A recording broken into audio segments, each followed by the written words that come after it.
Hi everyone. So how can screencasting benefit teacher librarians and other library specialists? Well, if we look at these quotes here, first of all,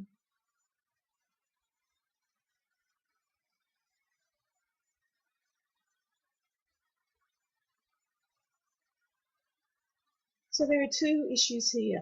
First of all, we all believe that it's very important that students gain skills in information literacy. Yet we would know with decreasing teacher librarian time and staffing that it can be very, very difficult to even conceive of the idea of getting to every single class for a particular assignment, or even in a scope and sequence method of intervening at different points to ensure students get help with developing information literacy skills. So how does one person or even a handful of people in the face of huge numbers of students and assignments access the learning at the time that it's needed? And that's what Screencaster can do. It creates these videos, these resources, these artifacts. Now, screencasts aren't the only way. There's also PDFs and PowerPoints and all sorts of things.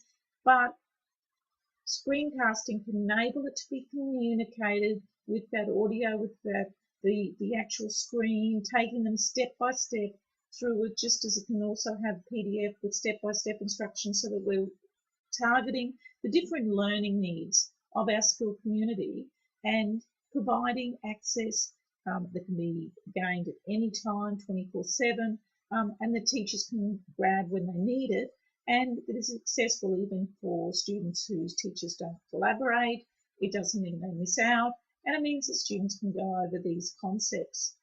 Secondly, this screencasting is a marketing tool. It proves it's out there in the public, it can be marketed by sharing links, by sharing the videos, that this is not, that teacher librarians aren't just about books, aren't just about reading stories. Here's this other thing, here's this video that will help you with referencing.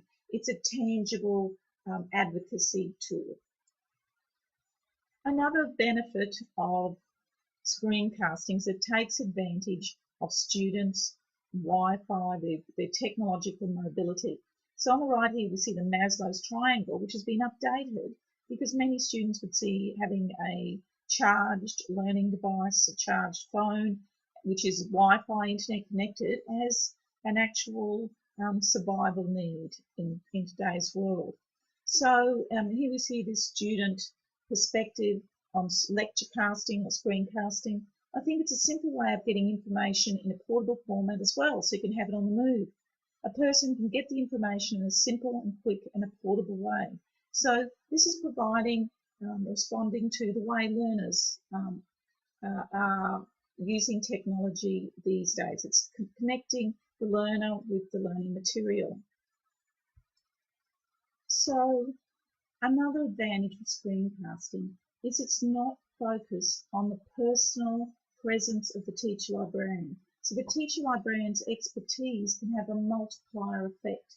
So they don't actually need to be personally there. This screencast may not be as good as having the teacher librarian personally there, but it is better than these skills not being learned at all. And it means that teachers can utilise these when they need them. They can embed them in their courses, they can put them within their subject materials. So another good idea, and something we've certainly got to work on more, is branding your screencasts using a logo for the library to really increase that visibility that these are resources for learning provided from the library. Here we have a nice infographic from Library Girl, and she's developed it from material from Joyce Valenza. And so she's looking at the reality of the teacher librarian's work, where there can be a disconnection from the school goals, where the teacher librarian can find themselves acting as a manager rather than an instructional leader. So we see here option one. Okay, we need to, in many cases it's very challenging, and these are extraordinary challenges, but screencasting can help with changing, moving into a different way of looking at teacher librarianship. So we need to be able to identify what the school wants, the principal's priorities, teachers' priorities. We need to work out how the library can help solve those problems, and then we need help to do this. So one of the things is with screencasting is it's not necessary to develop all the screencasts yourself, because often they're already available. So one of the skills is saying, is it worth developing the screencast? Is it something that's going to be tailored to our school? Or can we just go and grab something? Has someone already made a learning resource, a video, some resource that will do this? Because teacher librarians' time is one of the greatest resources.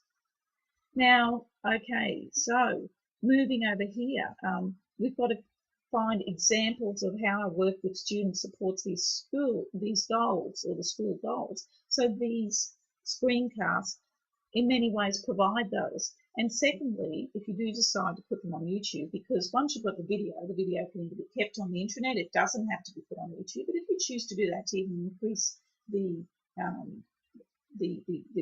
ease of access, and it doesn't have to be YouTube, there are many other publishing platforms, but however you want to get the message out there, then when you use YouTube, you can actually document the number of hits and just see whether your resources are being used or not.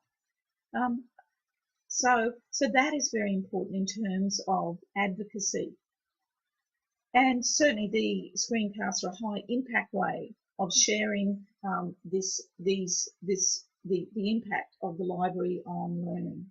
And what we can see, if we have a look at these graphs, and these are from library grids, we can see here a teacher librarian trying to work out how they spend their time and really analysing and prioritising to be able to achieve all these new directions, new responsibilities that they want teacher librarians to be doing, such as makerspaces, such as global learning and blogging and Twitter and all these sorts of things, all these things that high-tech things. So how do we do them?